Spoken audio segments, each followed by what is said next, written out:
Here. My name is Shruti and I'm from MDIS, Management Development Institute of Singapore. And my topic for the research work, the paper that I'm going to present, is the trauma of the loss of identity and anguish of alienation and appraisal of Indian writing in English. So before I start with my paper, I'd just like to talk a little bit about myself. I'm from India. I've been born and brought up in India, and till the age of 26 I was living with my parents. I didn't move out anywhere from this small town called Ranchi in Jharkhand. I didn't move out anywhere even to different parts of India. So suddenly when I got married, the old traditional way, the parents choosing the groom and stuff, I got married to this guy whom I never ever had talked in life. I just met him for half an hour and we decided to get married. So I was uprooted suddenly and brought to this new world, new life, new place called Singapore. So it's something to do with what I'm going to talk about, so that's why I gave a bit of background of my place and where I come from. So I'll just begin my paper. Oh, shall I sit down? Sure. Yeah, thank you. Thank you. So this paper basically will explore alienation as a global problem in reference to Indian writing in English. However, before such a discussion is initiated, I would just like to talk about what is Indian writing in English, because it's quite wide and probably most of you might have read of it and some of you might not have. So just basic background of it. The term Indian writing in English really applies to the writings of those authors who are by birth, ancestry or nationality Indians, which are written in English and which gives the aroma of Indian culture, ethos, homeland, geography and people. It is people by those men who are either Indians or of Indian origin, who either live in India or any other part of the world. So this paper in particular deals with Indian fiction in English, the domain of which includes diasporic writers like Salman Rushdie, Vikram Seth, Kiran Desai, Jhumpa Lahiri, Amitav Ghosh and many others. Most of our Indian writers or Indian authors who have written in English have been globe-trotters, or they have been educated in the West. I'd like to quote R.S. Pathak, what he's rightly said about the Indian novelist. He says, the Indian writers in English lose their sense of identity, both personal and national, and feel alienated in their making frenetic efforts to seek, organize and affirm that identity. In many cases, not only the novelist, but also the characters in their novels face what is called identity crisis. The Indian fiction in English started with Rajmohan's Wife, written by Bankim Chandra Chatterjee in 1864, and in its voyage of more than 150 years has witnessed such names as Mulk Raj Anand, R.K. Narayan, Raja Rao, Babani Bhattacharya, Anita Desai, Arun Joshi, Kamla Markande, Nayantara Sehgal and Arundhati Roy. The present paper seeks to dwell upon the anguish of alienation as a global syndrome by referring to the novels of Kamla Markande and Arun Joshi. It is in reference to these Indian authors and the characters of these Indian authors, but to be very frank, I think it is a global problem. It is a global problem. The place where you live in, the place where you are born, and you are uprooted and brought up into another environment, and the turmoil that you face between these two cultures really hits you badly. Anyone, I think most of you would agree with this. Kamla Markande was a pseudonym used by Kamla Purniya Taylor. After India attained its independence, she moved to Britain and settled there. She is a sociological writer and her forte lies in the sociological fusion of human life. Her novels are Nectar in a Sieve, Some Inner Fury, Possessions, A Silence of Desire, A Handful of Rice, The Coffer's Dam, The Nowhere Man, Two Virgins, The Golden Honeycomb, and a lot more. Moving on to Arun Joshi, he started writing in his late 60s, and the recurrent theme in his novels is the theme of alienation and identity crisis. His novels are The Foreigner, The Strange Case of Billy Biswas, The Apprentice.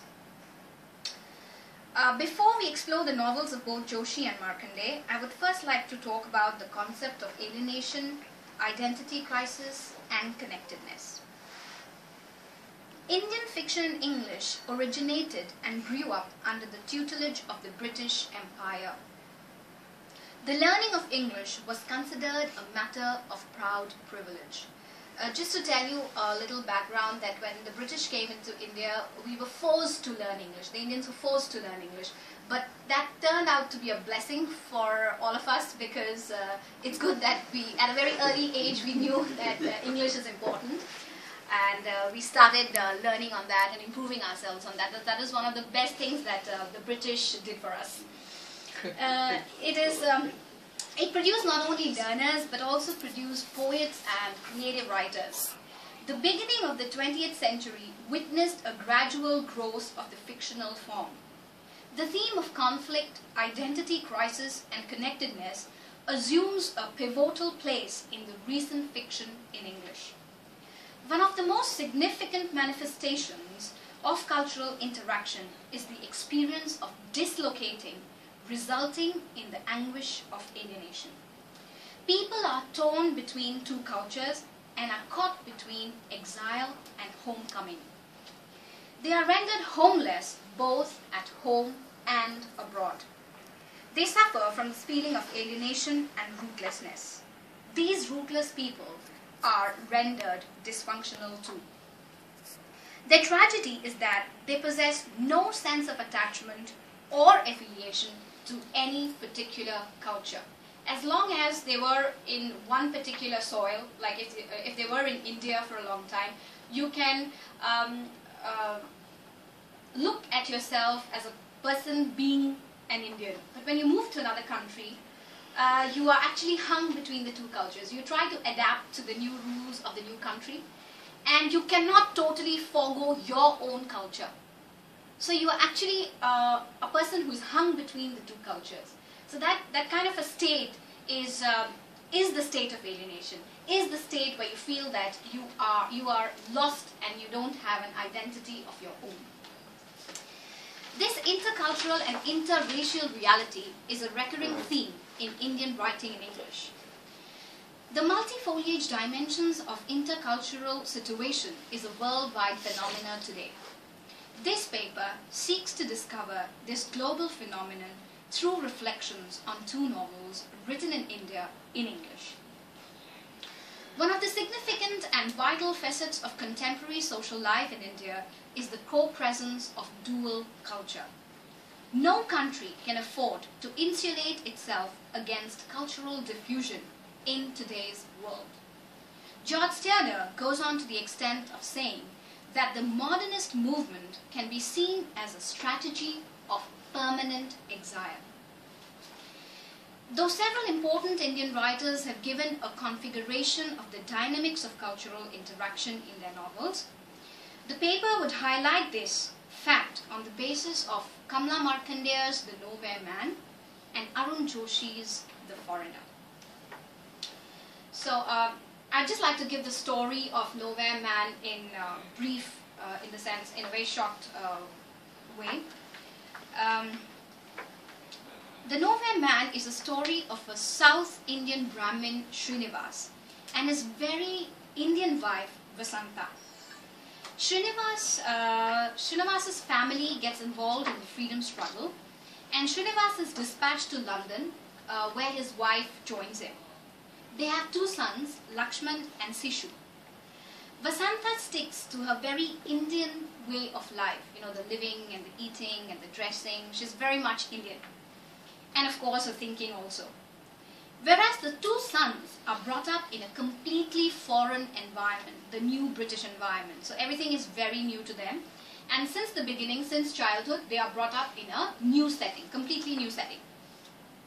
They go to Christian schools, they are brought up in Christian environment, and they do not inherit any Indian characteristics. Though the mother is totally an Indian, you know, in every sense of the term Indian, she is an Indian, but the children are brought up as the British, in the British way. They are the true examples of second generation English who belong nor here nor there. The alienation and the loss of identity is evident because their roots are completely cut off. Lakshman deems himself to be a part of the English landscape, but he is still treated as an alien. The question of them and us disturbs Lakshman completely. He later gets married to an English girl and a son is born to them. Vasantha, Lakshman's mother, is not invited for the occasion. This shatters her as she was not invited on her grandson's birth. The irony being that Lakshman had no spare room because his wife's parents were staying with him. The dialogue between Vasantha and Srinivas is very, very touching. Vasantha says, "How does it matter? Is a room essential? I would have slept anywhere, in a corridor or a kitchen, just to see the baby." So she wanted to see the baby, but because Lakshman had a lot of things in mind and he did not have place and stuff, he did not invite his mother. So on this, Srinivas says, they don't do things like that in their country. The absence of the expected reunion of the family, Vasantha collapses totally and she dies, leaving Srinivas all alone and desolate. The isolation of Srinivas is intensified. Srinivas's life is a life of alienation and complete rootlessness. He was nowhere now. He didn't belong to his children, nor he belonged to the land, nor he was happy within the four walls of the house. That was a kind of a tragedy which hit him completely. The story of the novel is a web complex of incidents. It is built on the fabrics of human interaction among characters belonging to two different cultures and races. The novel takes a deeper plunge into human reality. It is a novel configuring the need for racial integration, cross-cultural understanding, and a cosmopolitan outlook in order that man survives as a human being in the contemporary multiculturalism and existential chaos. It is a fable of human isolation, but it also shows a way out by presenting how to bridge the gap between Indians and the foreigners living in UK. The story of Srinivas is a tragedy of an Indian living in England who, despite his ideals of world citizenship and humanism, finds himself a nowhere man.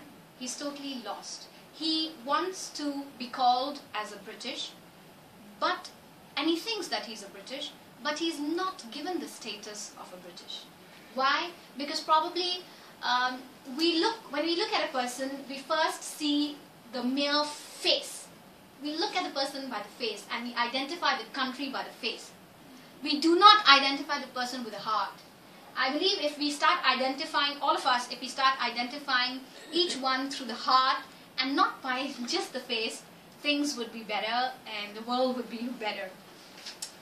Moving on to the next novel, Foreigner, I would just like to give a short story about this also. Is a novel by Arun Joshi, and it's another variation upon the theme of cultural interaction. In The Nowhere Man, Srinivas has an identity which is lost in an alien soil. But in The Foreigner, this character called Cindy Oberoi has no definite identity. He himself doesn't know where he belongs to. He's without roots, without soil, without anchorage, fully dysfunctional. He is a nowhere man in every sense of the term. His dilemmas is both psychic and metaphysical. Born of an English mother and an Indian father who died when he was only 4. His parents died in a car accident, so he was totally left alone. Cindy was brought up by his uncle in Kenya, educated in East Africa, London, and America. Cindy had a lost childhood that resulted in his psychological makeup. He never wanted to talk about his parents. He said, "I hated to talk about my parents. I hated the pity I got from people." Cindy's crisis of identity rests in his soul. He has nothing to do with the geographical chasm. He feels himself a foreigner in London, Boston, Kenya, New Delhi. Wherever he goes, he finds himself to be a foreigner because he could not identify with any of the culture. He says, "My 5th Christmas on these alien shore, and yet all shores are alien when you don't belong anywhere. 25th Christmas on this planet, 25 years largely wasted in search of wrong things in wrong places." Cindy had varied experiences of life in Kenya, London, and Boston. But all these only illustrated his state of rootlessness. In Kenya, he felt restless and even contemplated suicide. In London, he had a relationship with Anna and Kathy, quite a lot of girls. Cindy is lackadaisical and leaves Anna. Kathy, however, deserts him and returns to her husband. The ache of these broken relationships and his experience with a Catholic priest in Scotland disturbs him intensely. His life turns over a new leaf when he meets a new beautiful American girl called June. Unfortunately, he could not maintain his relationship with her as well because this girl June wanted to actually marry Cindy, but Cindy was not interested. He said that probably marriage is not the way to understand you better or have anything new in life or to feel better. So he said, "No, I'm not going to marry you." So Cindy is just like Paul Morrell in D.H. Lawrence's Sons and Lovers. Like an ontologically insecure man, he's always trying to preserve his identity. He's terrifyingly afraid of being possessed. He says, "I was afraid of possessing anybody and I was afraid of being possessed." So he didn't want to actually commit to somebody into a relationship, and nor he wanted somebody to do that. So it's just the background of these two stories. I will not take much time because of it becomes a lot of alienation, a lot of rootlessness. You start thinking on serious terms.